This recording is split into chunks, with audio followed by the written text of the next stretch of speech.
Saturday, April 21, 2012. This is Mercedes Diesel Guy, and this is my 1995 Subaru Legacy.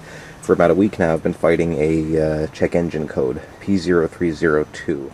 I'm kind of at the point where I need to run a compression test. Thankfully, I have a compression tester, and this is my first time using it, so you're going to learn along with me. I need a hot engine to do it, and that's okay, because I just took the car out for a test drive, and the engine is hot. So, let me explain the process to you. Disconnected the electrical power to the fuel pump, and for this car, that's accessible through the through an access compartment in the rear cargo area. And then I also disconnected the electrical wire that goes to the coil right there. And finally, I removed all 4 spark plugs, and I hooked up the compression tester to cylinder 1 there. So the basic process is that I'm going to crank the engine over, 6 or 7 times, whatever, and then see, what kind of readings I get on the gauge there. So I have the compression tester there threaded into cylinder 1. Okay, I'm going to run a compression test on cylinder 1 now. I have the compression gauge secured so it won't fall down. So give me 1 second. I'm going to crank this over 6 or 7 times and see what the gauge does.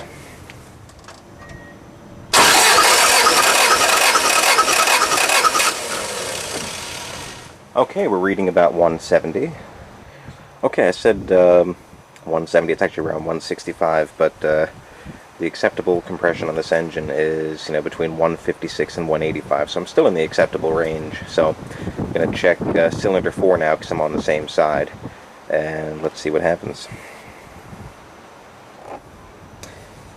Okay, testing passenger side rear, which is cylinder 4.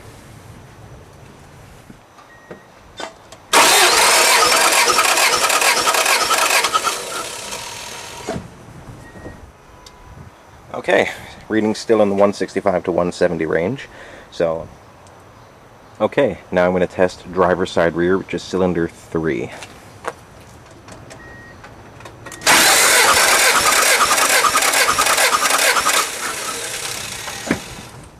Okay, this one looks ever so slightly lower than the others, but it's not like a 10 or 20% difference. It's kind of marginal, so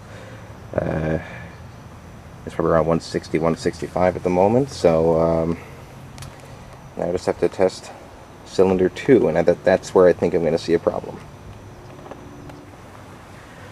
Okay, and now finally I'm going to check cylinder 2's compression.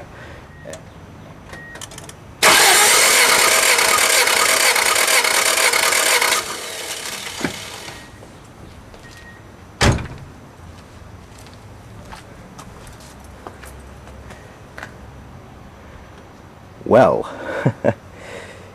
that's reading about 75 to 80 psi. So I'm going to disconnect this, reconnect it again, just test it one more time to be sure, but looks like I have a dead cylinder. Okay, I'm going to run the cylinder 2 compression test one last time just to be sure.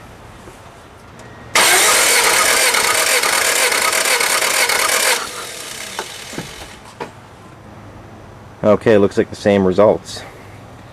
So I checked the manual, and basically it says if you have low compression on the first stroke, which does not rise up, you have either leaking valves or a bad head gasket. So if it's a bad head gasket, I'm just catching it right now at the beginning, because I don't think I'm losing coolant yet. This car is certainly not overheating. It's not,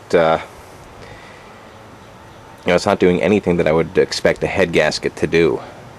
So that's a possibility. But the other possibility is leaking valves. So I have to decide what I'm going to do. This test does not indicate that the cylinders themselves, like the pistons and the rings and their bores, this test does not suggest that's a problem. So, I may end up replacing the driver's side cylinder head here.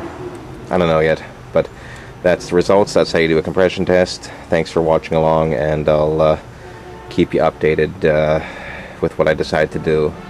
I mean, I'll probably still just drive the car locally, but for now I guess I'm going to be commuting by train most likely. So, this is Mercedes Diesel Guy. Thanks for watching.